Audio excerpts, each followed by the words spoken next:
Hello and welcome to the Crimson Stitchery. Cheers to the last day of Vlogmas. It is very late in the day. It's after 8 in the evening and it's just taken me all day to be able to get to the point where I could record the last Vlogmas video for you guys. Ta-da! And it's a viewer request by Whitney. So thank you, Whitney, and thank you to everybody who clicked like a thumbs up on her comment and reiterated it down in the comments over the last couple of weeks, which is a show and tell of the things that I've knit in 2020. Whitney requested me to go through everything I've knit, but I decided that that would be torture for you guys, and bearing in mind that I'm drinking wine, I'd be completely hammered by the end of it. So I've decided to focus on sweaters. So I hope that you've got something nice to drink. I'm not drinking anything bubbly, I'm just drinking white wine. I've spent most of the day, wrapping up things with work and also going shopping, braving the Christmas shops because Christmas is being restricted to like your own household this year. Christmas is cancelled. Thanks so much, Boris. Click down below in the show notes for a nice little link about our Prime Minister there. And yeah, let's get on with it. So I hope you've got something nice to drink.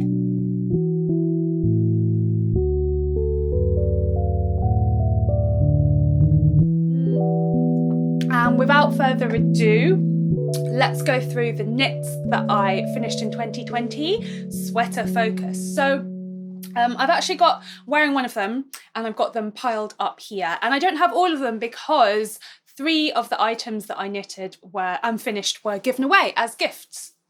So I started off the year with this orange number, and this was a project that I had started in the previous autumn, and then I finished, it kind of crossed the threshold of 2020 with me, and I finished in the spring. And this is a long line lace cardigan in this gorgeous kind of true Satsuma orange colour, and it is Morganite from a back issue of a magazine that I had, Morganite by Corrina Ferguson. And it's knit out of a blend of cotton, linen and silk. It's bottom up, it's very long. I added a lot of modifications. I added little knitted in pockets that could have been a little bit bigger, but I've definitely learned a lot when it comes to pockets. And I modified the neckline and I made it into a low V-neck. So it's very, very drapey and loose, and it hangs really nicely. And it's just for those kind of chilly spring afternoons when you just need to throw something a little bit extra on, and it looks nice with kind of little mini dresses and so on. It's quite baggy. It is a little bit shapeless, but I do really enjoy the yarns. So yeah, that was bottom up, that was knit without seaming, but to be honest with you, I do feel like the yarn would benefit from seams because it's quite weighty. But yeah, I haven't worn this one absolutely tons. I think it's because when the sun is out, I like to bare as much skin as possible. So I generally tend to kind of hold on to the last minute till I need to cover up. But even so, it's been good to have a sort of more cooling hand knitted garment for warmer weather in my wardrobe, and much appreciated. So this was the first one that I finished. And then I started getting into my Stashless 2020 exercise, and I'm going to be reflecting over that over videos in the coming weeks. So, hang tight for that. But as part of Stashless 2020, I was so fixated on using up all of the random balls of leftovers that I had in my place. So I created this sweater, which is the Eclectic Jumper from Inside Crochet, which is a really fantastic contemporary, new crochet magazine. I really enjoy following them on Instagram. I love the stuff that their designers come up with. They've definitely got a nod to the crochet of yore, of the 1970s, but just with a really fresh and very fashion forward take. So I really, really enjoy that. Enjoy so many of the designs.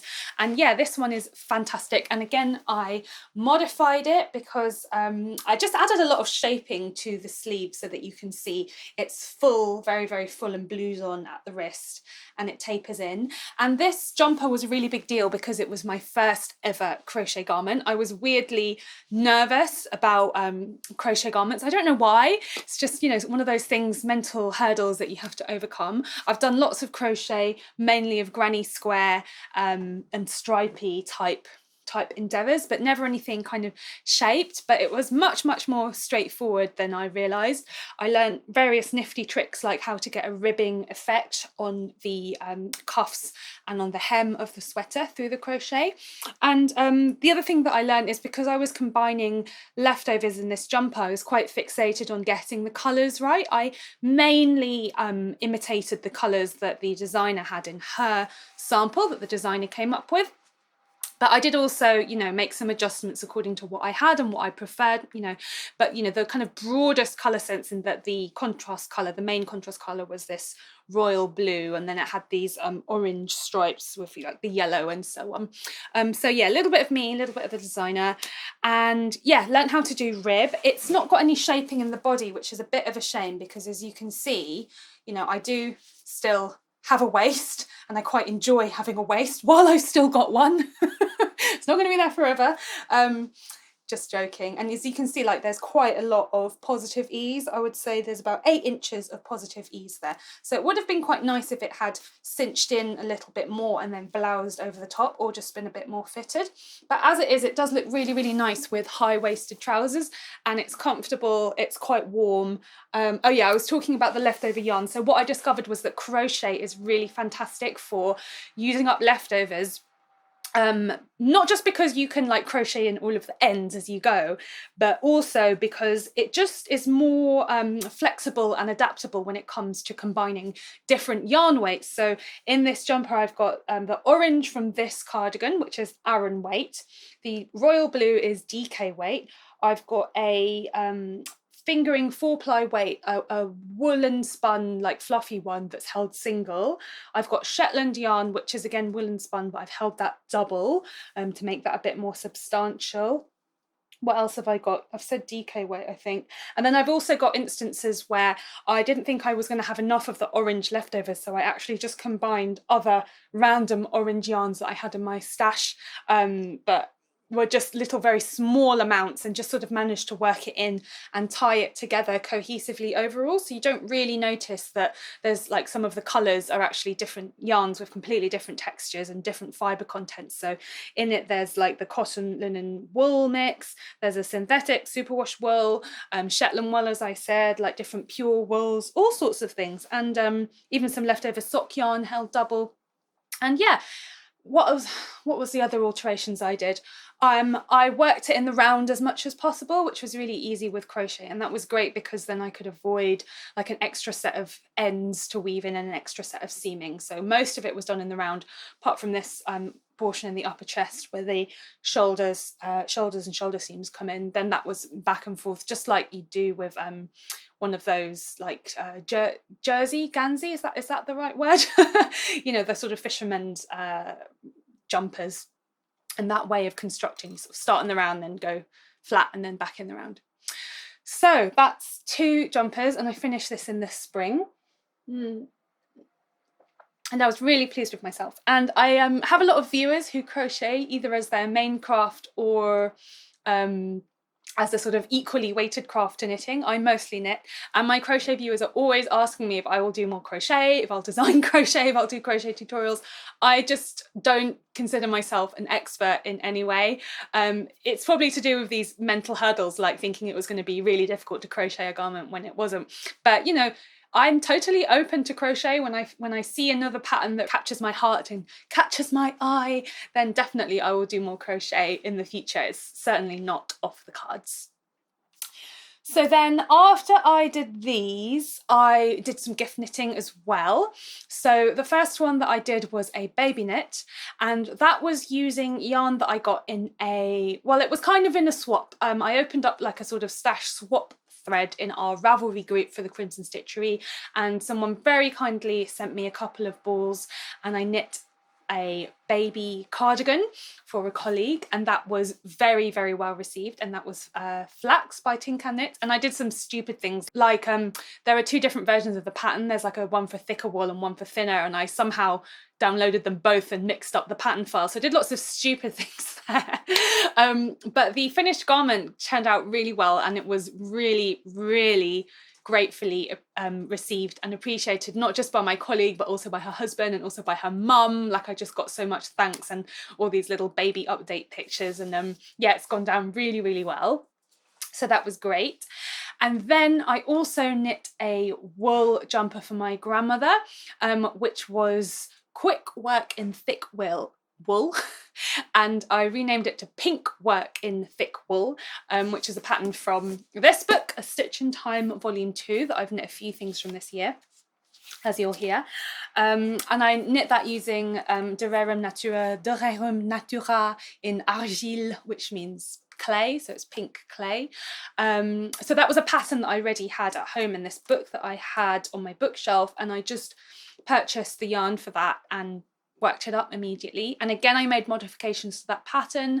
It's a short sleeve pattern in the book, like many vintage jumper patterns, you know, they were written in that way in order to save money on wool, but I extended that to long sleeves so it's more practical, and I also added more shaping across the yoke, and that was knit in pieces from the bottom up and seamed. And then after that, I think I probably cast on for this yellow one, but then I think I abandoned it for a bit, and then instead I worked on this white Christmas jumper across the summer in July and August. And this was from Stash yarn. It was from yarn that I had bought in a Black Friday sale several years ago. Started working it into a jumper, but decided against it, and then sat in a bag for another few years. And then I finally unraveled it, washed it, and knit it up into this, which is JULGRAN by Andi Satterlund. Untangling Knots is her brand. And again, made modifications to the sleeve and the fit. I added 2 more repeats on the Christmas tree branches and made the trunk much longer. And most noticeably, I added these very square looking puffed sleeves to the jumper. And this one is knit from the top down in the round. So different kind of construction to the other ones that I'd been doing.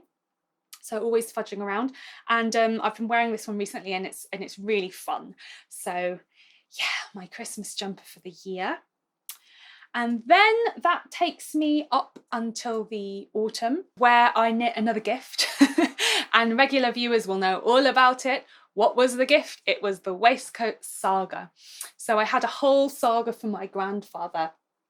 And I knit him this waistcoat. Now this was a free pattern. It was an Interweave Knits free pattern with just a lovely simple little cable. I added pockets.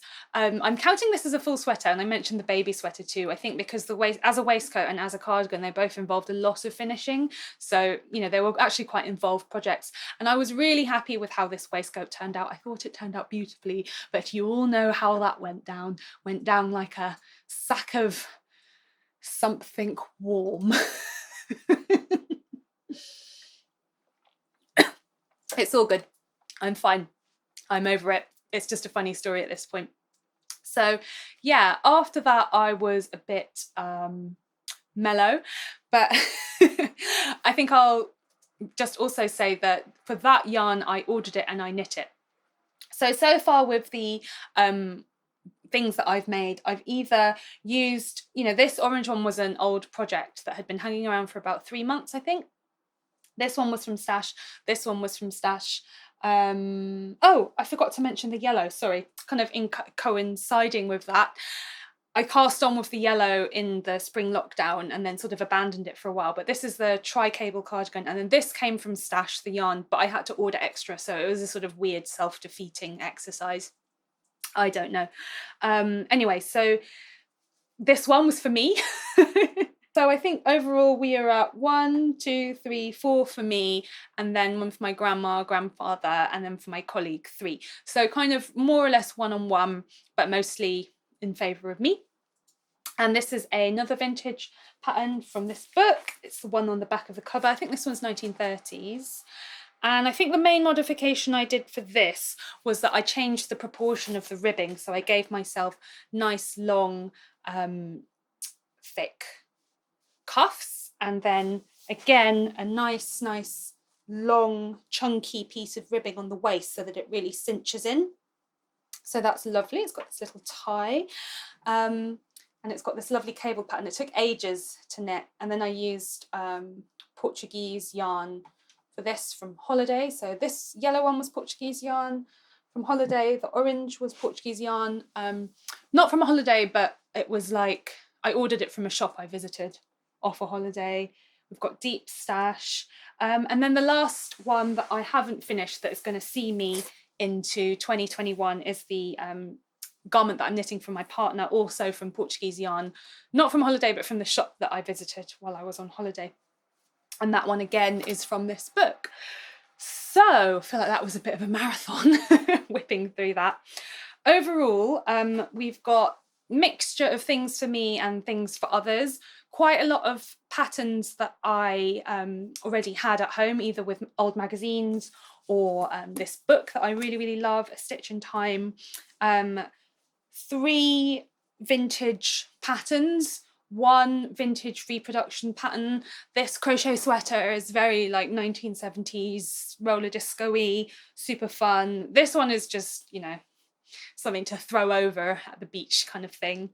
Yeah, lots of vintage style, lots of modifications, lots of attention on the sleeves and on the fit, which, and in fact I could have had even more attention on that. I've noticed that when I have made things for other people, I've acquired the yarn, acquired the pattern, and then knit it immediately, which is really great because then it doesn't hang around.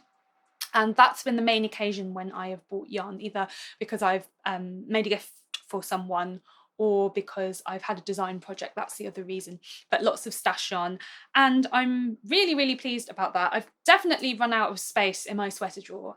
Let me know in the comments, by the way, if you're interested in like a tour of my sweaters, like all of the ones that I currently have, not just the ones that I've just finished.